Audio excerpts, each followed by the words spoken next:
السلام علیکم ورحمۃ اللہ وبرکاتہ۔ اعوذ باللہ من الشیطان الرجیم، بسم اللہ الرحمن الرحیم۔ آیت نمبر 200۔ وَإِمَّا، اور اگر، يَنزَغَنَّكَ، آپ کو پہنچے، من الشیطان،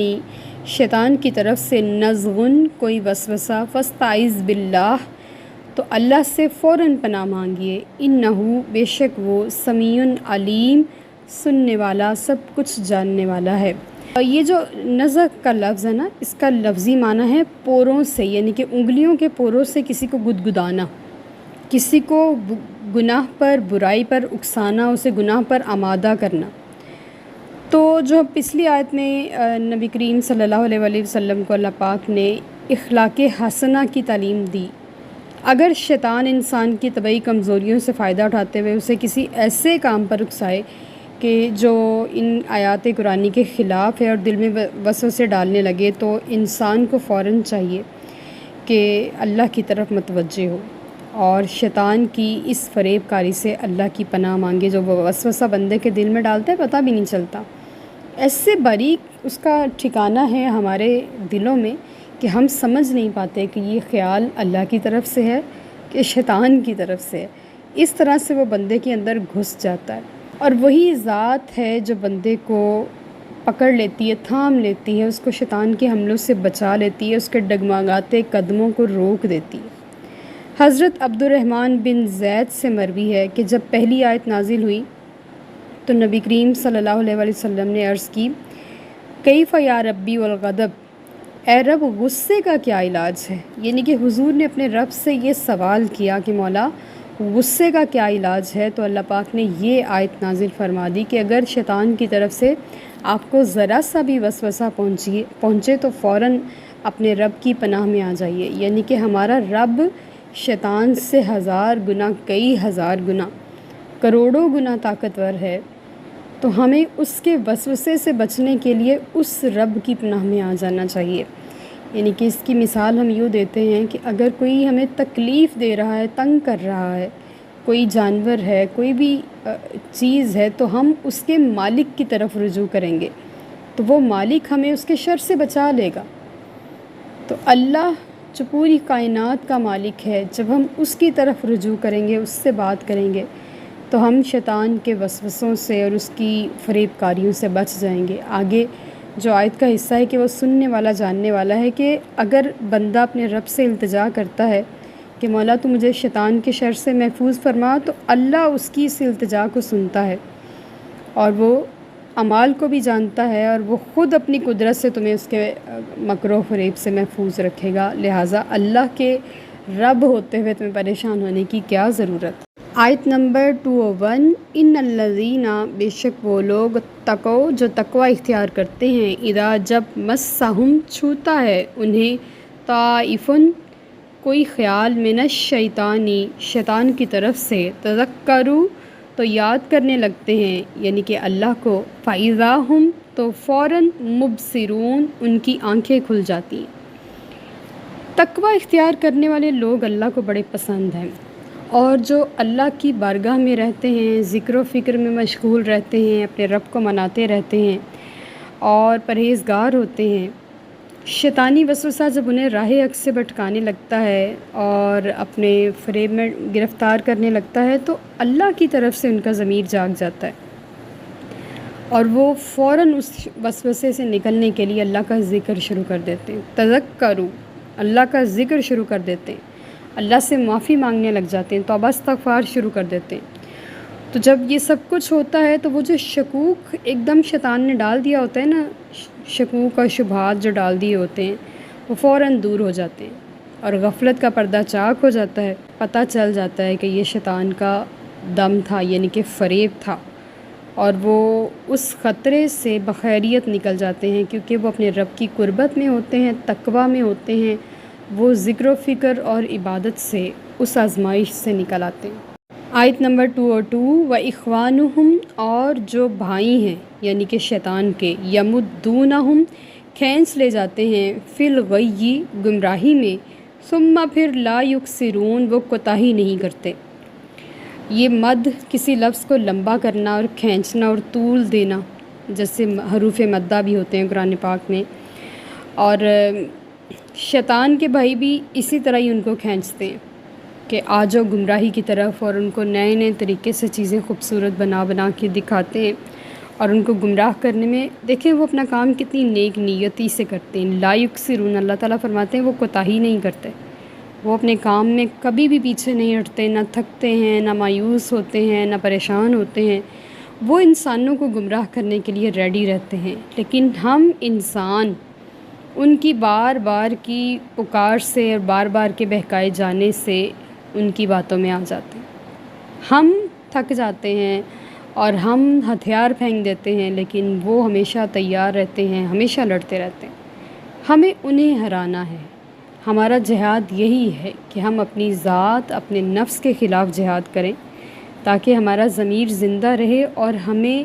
ان کی فریب کاریوں سے بچاتا رہے۔ آیت نمبر 203، وَإِذَا، اور جب، لم تأتیہم، نہیں لاتے بھی آیاتن، آپ کوئی آیت، یعنی کہ اے محبوب صلی اللہ علیہ وآلہ وسلم جب آپ کوئی آیت نہیں لاتے، قالو، تو کہتے ہیں،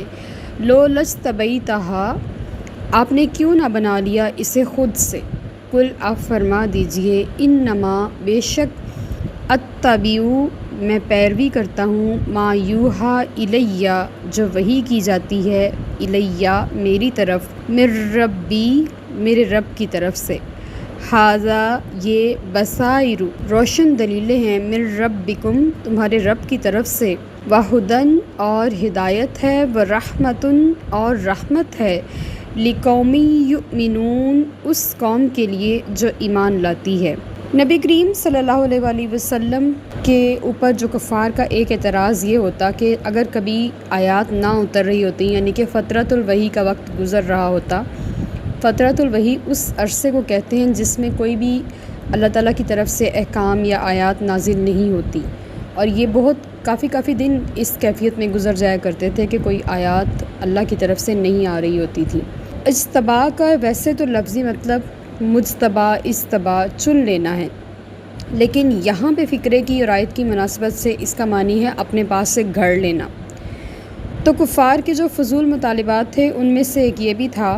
کہ جب ان کی توقع کے خلاف، یعنی کہ جو وہ توقع کر رہے ہوتے ہیں نا کہ اب ہم یہ حرکت کر چکے ہیں تو کوئی آیت نازل ہو جائے گی ہمارے خلاف، وہ آیت نازل نہیں ہو رہی ہوتی،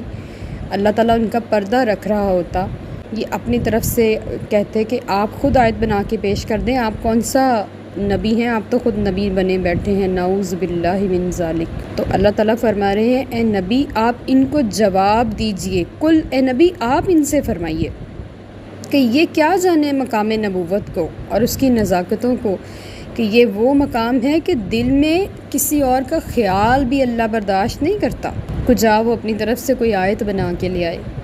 یہ تو اللہ چاہے جسے اپنی بارگاہ کے لیے منسوخ کر دے، اپنی بارگاہ کے لیے مخصوص کر لے،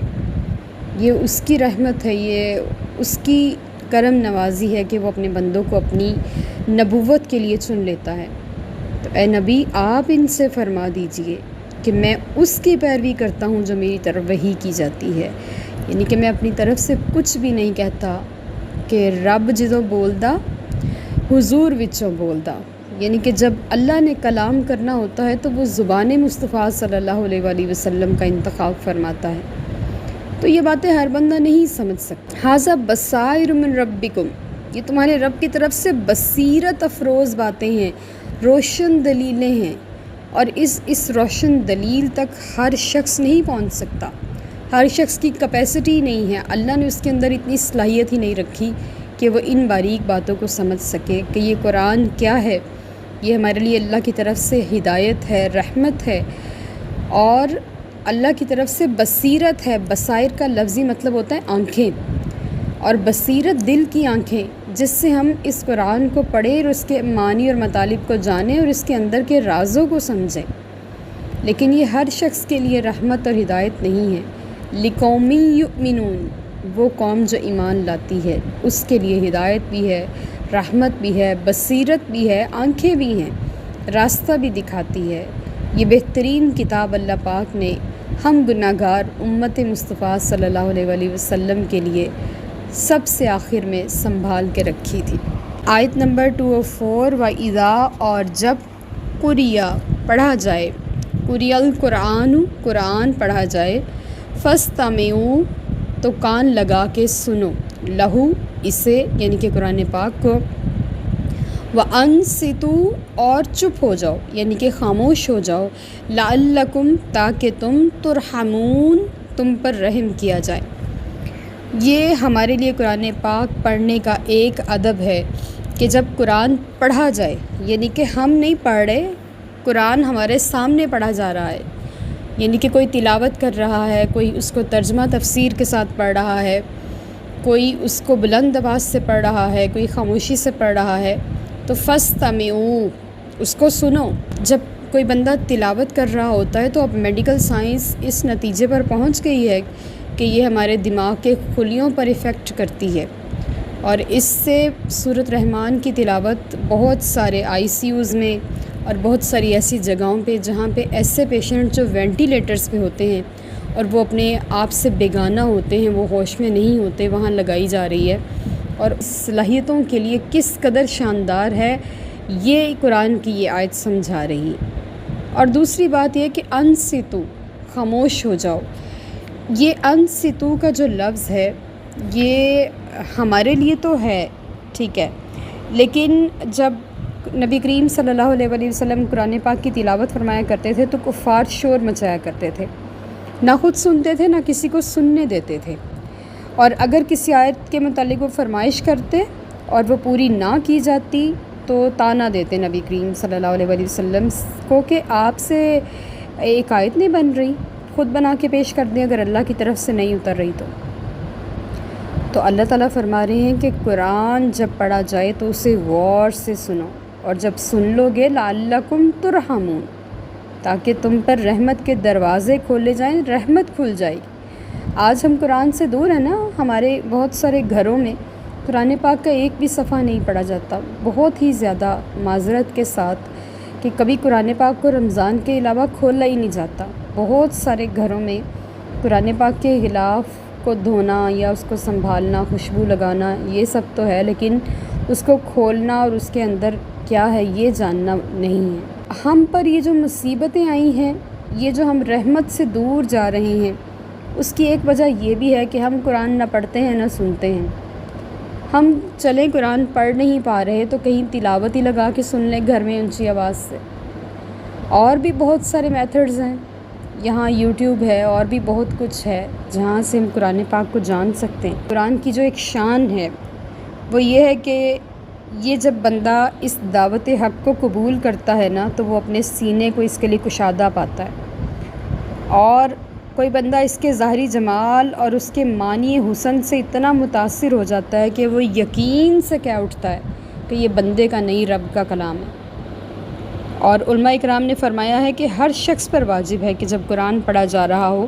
تو مؤدب ہو کر خاموشی سے بیٹھ جائے اور بڑے غور سے آیات بینات کو سنے تاکہ اللہ تعالیٰ کی رحمت کا مستحق بن جائے۔ بعض علماء کا قول ہے کہ قرآن پاک خاموشی سے سننا مستحب ہے، اور یہ بہت ہی آسان کام ہے، کوئی مشکل نہیں۔ اگر ایک بار بندہ تلاوت میں توجہ ڈال لے نا تو بس اس کو اس کے لفظوں کے اتار چڑھاؤ اگر قاری مزے کا ہو